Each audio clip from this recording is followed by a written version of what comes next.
Hello, welcome to Horizon News. You're watching the Global Business Report. Rhoda Sodiri here in Lagos, Nigeria's commercial capital. We're going to head straight to Paris for the AI Summit. Just a few minutes ago, we heard J.D. Vance, the U.S. Vice President, speaking, and now it is Ursula von der Leyen, President of the EU Commission. Let's take a listen. First, European AI focuses on AI adoption in complex applications, using our unique industrial and manufacturing data and know-how. Second, European AI is cooperative. It brings talents together from different countries, from different sectors, from different backgrounds. It is that same spirit of our collaborative approach to science which has produced many a breakthrough and a huge pool of talent. Just think about Horizon Europe. And third, European AI embraces the power of open source. And open source can spread much faster along with proprietary systems. It is for all these reasons that the AI startup scene in Europe is booming. The number of unicorns has increased by 10 times in just a few years. So this European brand of open innovation is showing results. But now it needs to be supercharged. It needs to get a push. And this is why it's the right place to be here at this AI Action Summit. We will act in two ways. First, we want to accelerate innovation. Europe has some of the world's fastest public supercomputers. We're now putting them at the service of our best startups and our best scientists so they can forge the AI we need. They can test their model. They can train their model on our supercomputers. In just a few months, we've set up a record of 12 AI factories, and we are investing 10 billion euros in them. And this is not a promise. This is happening right now. And it is the largest public investment in AI in the world. So this will unlock over 10 times more private investment. Our goal is that every company, not only the big players, can access the computing power they need. We want AI developers to compete based on how innovative they are, not just on their access to chips or the size of their financial firepower. And now we are also bringing AI factories to the next level, to AI gigafactories. Very large data and computing infrastructure for very large models. We want to replicate the success story of the CERN in Geneva. As you all know, CERN hosts the largest particle accelerator in the world, and it allows the best and the brightest minds in the world to work together. And we want the same to happen in our AI gigafactories. We provide the infrastructure for large computational power. Researchers and entrepreneurs and innovators will be able to join forces. Talents of the world are welcome. Industries will be able to collaborate and federate their data. We're creating safe space for them. Just take the European health data space. Because yes, AI needs competition, but AI also needs collaboration. And AI needs the confidence of the people and has to be safe. And actually, this is the purpose of the AI Act, to provide for one single set of safe rules across the European Union, 450 million people, in instead of 27 different national regulations and safeties in the interest of business. At the same time, I know that we have to make it easier and we have to cut red tape, and we will. Finally, computational power requires immediate, substantial financial capital from both public and private. In this context, I welcome the European AI Champions initiative that pledges 150 billion euros from providers, investors, and industry. And today I can announce that with our Invest AI initiative, we can top up by 50 billion euros. So thereby, we aim to mobilize a total of 200 billion euros for AI investment in Europe. We will have a focus on industrial and mission-critical applications. It will be the largest public-private partnership in the world for the development of trustworthy AI. And finally, cooperative AI can be attractive well beyond Europe, including our partners in the Global South. And in this spirit, we fully support the AI Foundation that is being launched today.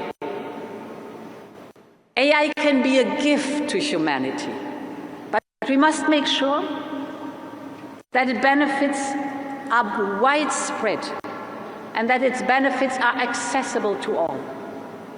We want AI to be a force for good. We want an AI where everyone collaborates and everyone benefits. This is our path. This is our European path. Thank you very much for your attention.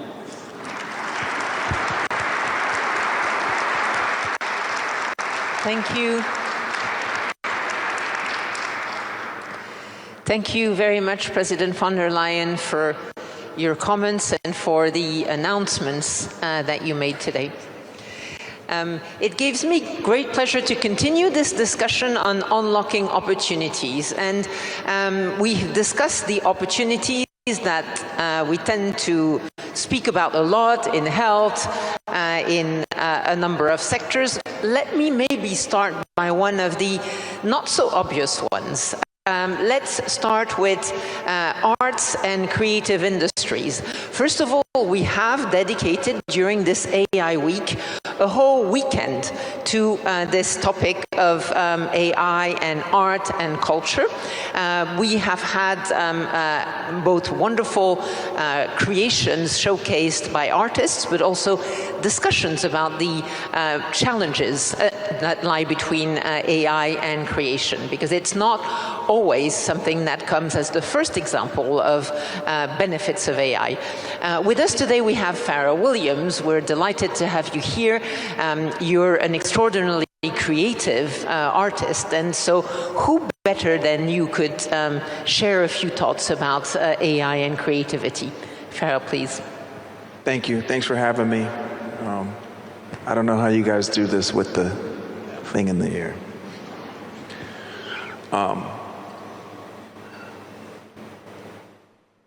The benefits for me are very different than what we often hear discussed when people reference AI. Most of the time when we hear about AI, we hear mostly fears. It's going to take our jobs, it's going to take your job, it's going to take this, it's going to take that. And it's interesting to me because, you know, as we think about the preparedness for AI, we're worried about what it's going to do, but you have to remember who and what is going to be using it and for what reasons. People will need to use AI. They're going to need jobs. There will be jobs there for them. Will there be some jobs that people lose? Sure. But I think if you're gonna be prepared for AI, then you have to be prepared for AI. Me personally, I see it like I think we have our fears miscasted in the wrong areas. Like, I don't think we should be fearful of what AI is going to do. What we should do, you know, in this whole AI race, what we need to remember is the human race.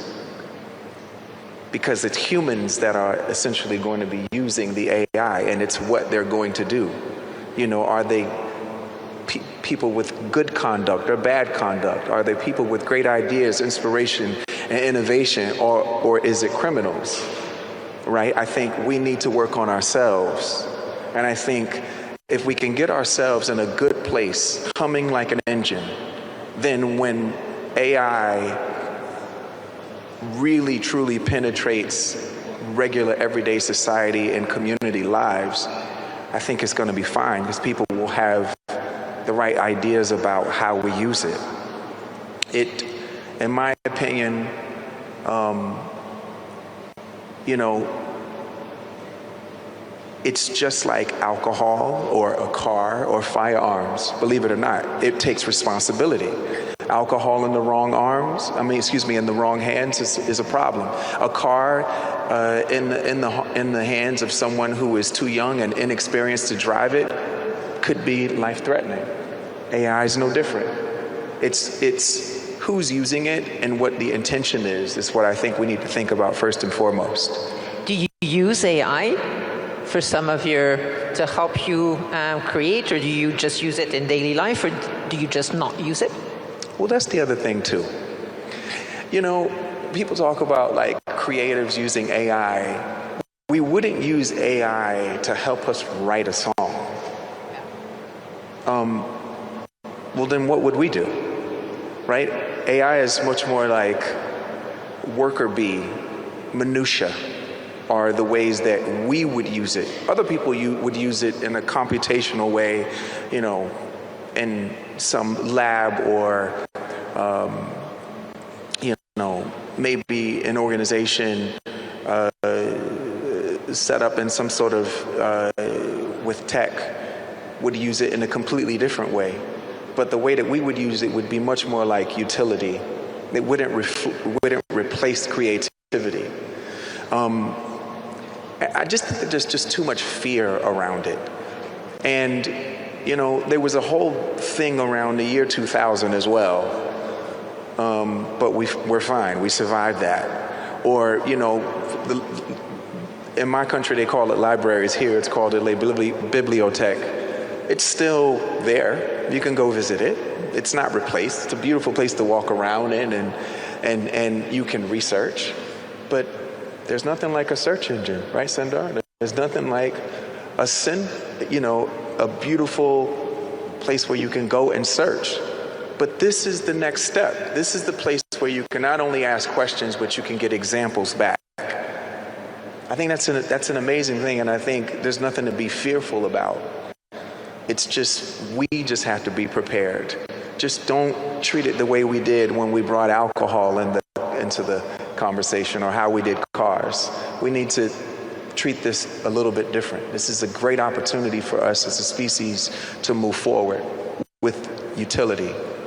Well, thank you. I think we've heard over the years lots of comparisons for AI, but alcohol is one that I hadn't heard. So, but I take great comfort from your vision, which is really of AI augmenting artists and your job.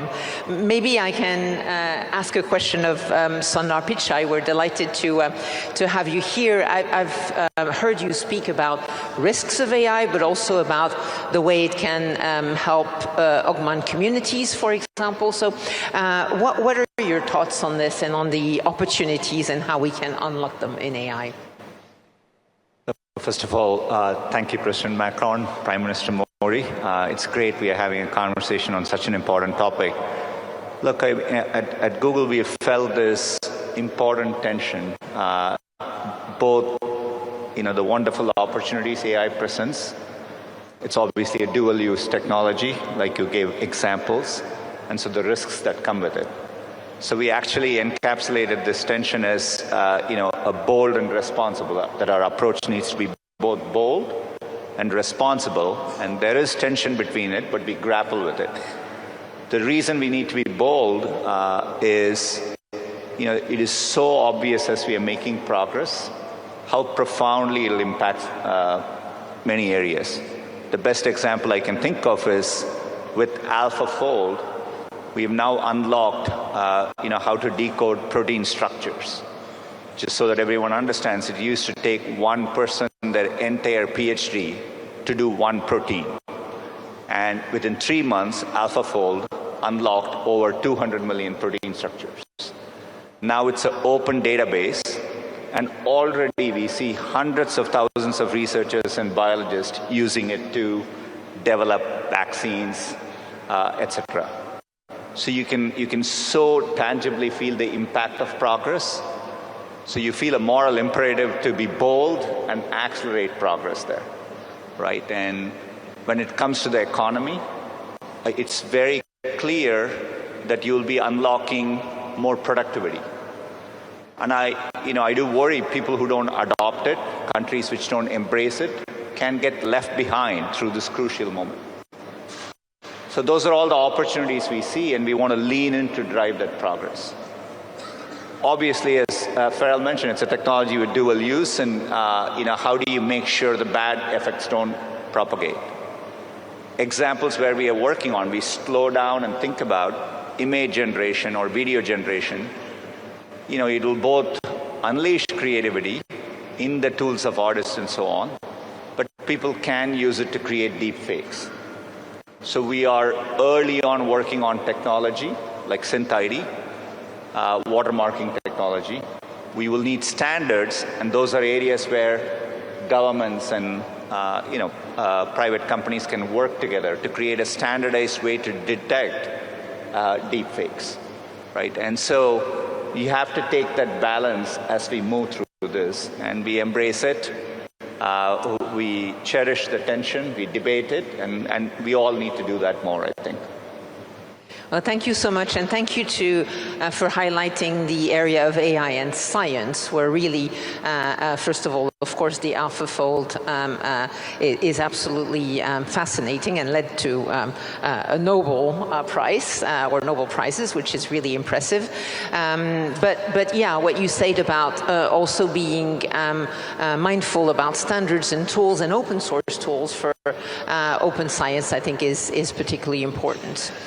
Maybe let me come back to you. That the world needs, but I think we need to be ready with ourselves before we fully engage.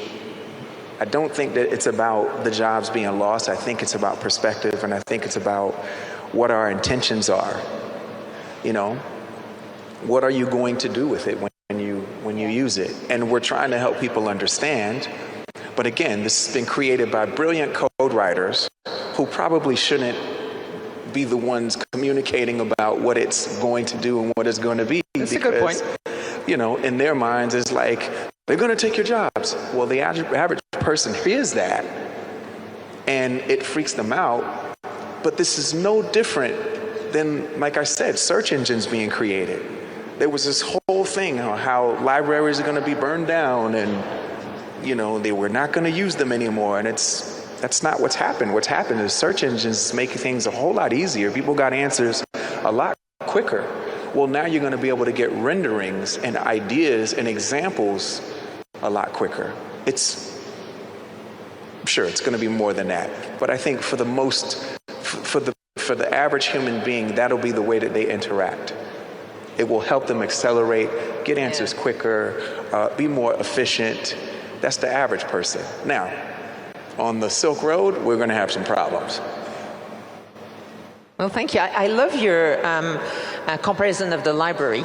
I think the other night at dinner, someone from a distinguished university said universities have been one of the longest standing institutions of humanity that still exists today, and I think it's the same for libraries. Sure, absolutely. Yeah. Maybe, Sundar, on this topic of opportunities and different perceptions around the world, what do you see as short-term or mid-term opportunities from AI?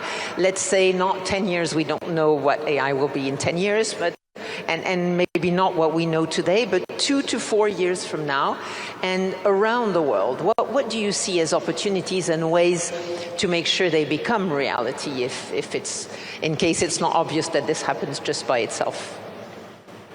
Look, in a 2 to 4 year time frame, and thank you for, 10-year time frames are hard to predict, but in a 2 to 4 year time frame, maybe I'll highlight a key area which us and a few other companies are working on, which I think will really make progress. We call this agentic workflows.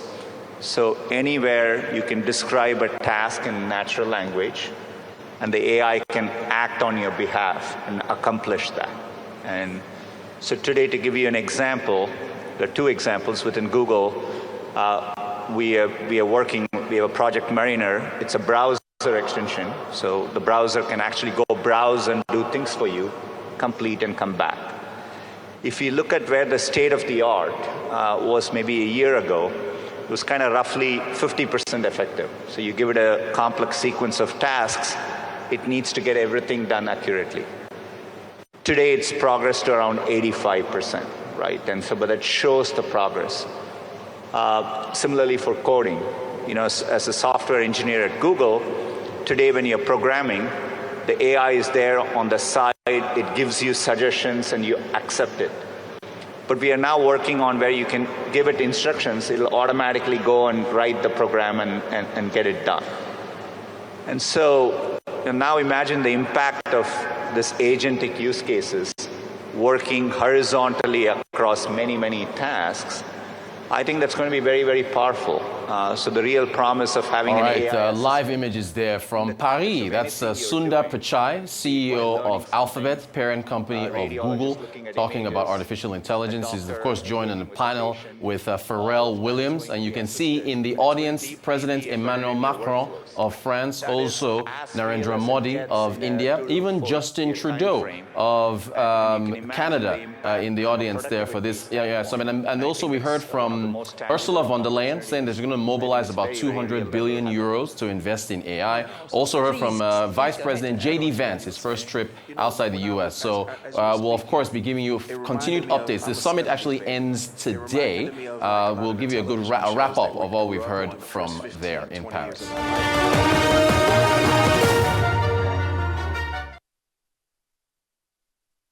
Welcome back to the Global Business Report here on Horizons. Let's go back to Paris. It is day 2, the concluding day of the Artificial Intelligence Action Summit in Paris, as we continue discussions there.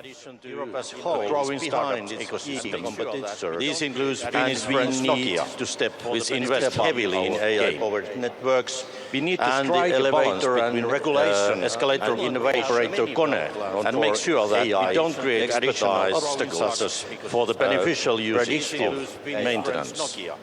I see AI being Finland. We have many world-class companies in addition to democracy, a growing startup ecosystem. We need AI. This includes Finnish French Nokia for our values. Invest heavily in AI. This is where international cooperation in AI and the elevator and escalator also.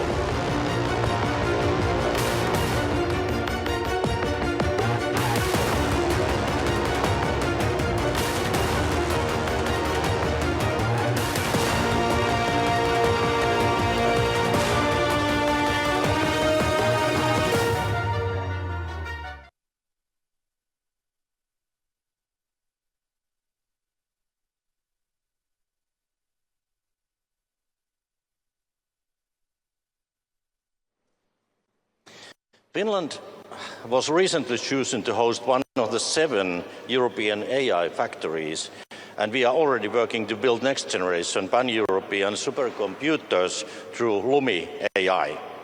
Serious investments in quantum computing are also taking place in Finland. Our context also means we can quickly launch pilots and experiments. For example, we are now looking for using AI for legislative drafting. And thirdly, sustainable AI. We must find ways to address the energy efficiency demand for AI in a sustainable way. Finland is home for one of the most eco-efficient data centers in the world, running on green energy. And the heat generated is circulated back into the community. This is part of circular economy where resources are not wasted. And finally, Mr. President Macron and Prime Minister Modi, here you are showing the way forward, and it is very crucial for all of us that you are holding this summit here. We are happy to support the Sustainable AI Coalition. This is an excellent way to raise standards for more sustainable AI. Thank you.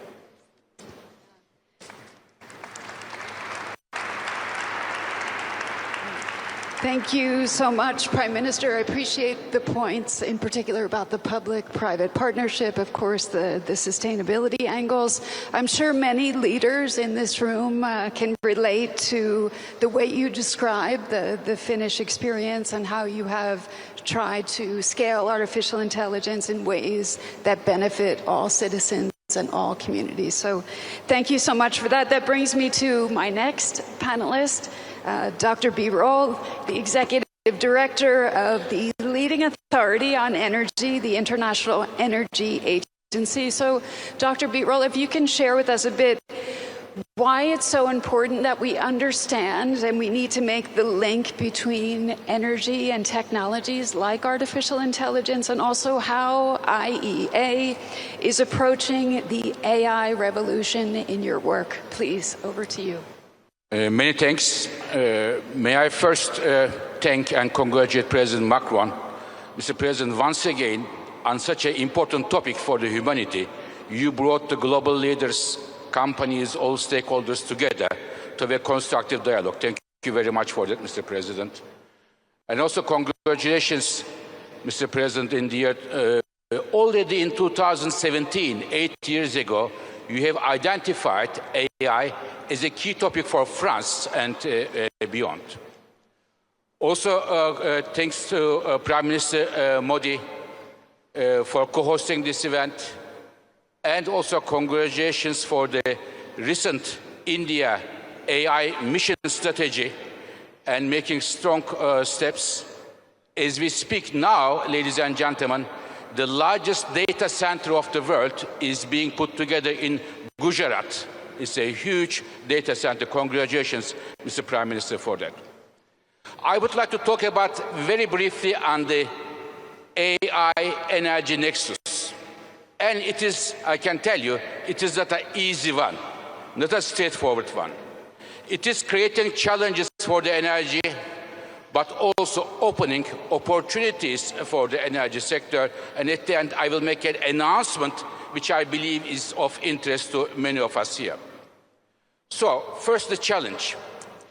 In the global energy sector, we have already many challenges.